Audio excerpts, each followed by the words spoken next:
Bonjour Mathieu, j'ai l'impression qu'en Angleterre, on n'a pas arrêté de jouer au foot pendant toutes les fêtes. Effectivement, et on avait laissé Manchester City, qui n'en finissait plus de gagner, mais qui avait subi un match nul dimanche dernier. C'était presque la crise, entre guillemets. Mais finalement, les Citizens n'ont pas sombré dans le doute. On va le voir hier soir contre l'équipe de Watford. 38 secondes de jeu seulement. Et Sterling rassure les Sky Blues. 1-0 déjà, et puis rapidement 2-0, pas de suspense dans ce match. La défense de Watford ne résiste pas à la pression. Un petit but contre son camp. Et en deuxième période, Agüero aggrave le score sur ce superbe centre de De Bruyne. Victoire de Manchester City 3-1, puisque Watford sauve l'honneur en fin de match. City a 15 points d'avance déjà sur Manchester United. Et puisque vous n'en avez pas assez, eh bien ce soir, Chelsea peut reprendre la deuxième place lors du choc contre Arsenal. On jouait aussi en Italie, il n'y a pas que les Anglais qui jouent. Et une surprise hier lors des quarts de finale de la Coupe d'Italie. Naples, leader du championnat, a été battu à domicile par l'Atalanta Bergame, ici en blanc, 2-1, but de Castagne à la 50e. Et un autre but de Papou Gomez. Regardez, un joli but, angle fermé. Et Mertens qui a bien marqué pour Naples, mais trop tard, l'exploit est signé Bergame. Ce soir, un autre match, vous avez le choix entre l'Angleterre et l'Italie. Un Juve-Torino, un beau derby à Turin qui vaut le coup d'œil, je pense.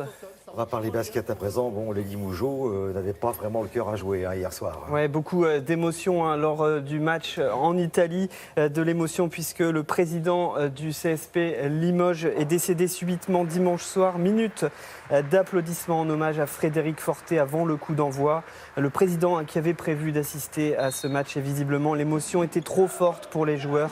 Lourde défaite en Italie à Reggio d'Émilie, près de Parme, 87-54 pour débuter le top 16 de l'Eurocoupe. Aujourd'hui, l'Asvel se déplace en Russie à Kazan. On reste dans le basket, direction les États-Unis. Un duel franco-français cette nuit. Franck Ntilikina, 19 ans, face à Tony Parker. Duel qui a tourné à nouveau à l'avantage de l'aîné, comme il y a 5 jours. Victoire 100-91 des San Antonio Spurs de Parker qui va marquer ce joli panier. Ntilikina a joué 15 minutes et marqué un joli 3 points. On va le regarder ensemble et à noter des similitudes entre les joueurs, notamment une assez originale. Ils sont tous les deux français, mais nés en Belgique. Allez, du tennis à présent avec le retour de mon fils. Oui, direction Doha au Qatar pour le tournoi ATP 250. Après 4 mois de blessure, il y avait problème au genou, au dos, à l'orteil, au tendon d'Achille pour Gaël Monfils. Eh bien, il revient et gagne face à l'Italien Paolo Lorenzi. C'était un peu compliqué pour le Français, mais succès en 3-7, 6-3, 3-6, 6-4. Mon fils très heureux de retrouver les cours et la compétition. Toujours au Qatar, Richard Gasquet n'a pas manqué son entrée en matière. Facile victoire en 2-7 contre Victor Estrella Burgos. Gasquet qui continue sur sa lancée après la belle victoire avec la France en Coupe Davis. Et là, vous voyez Roger Federer. Il n'était pas seul, il participe à la Hopman Cup en Australie, une compétition mixte. Vous le voyez sur ces images, la Suisse a battu la Russie.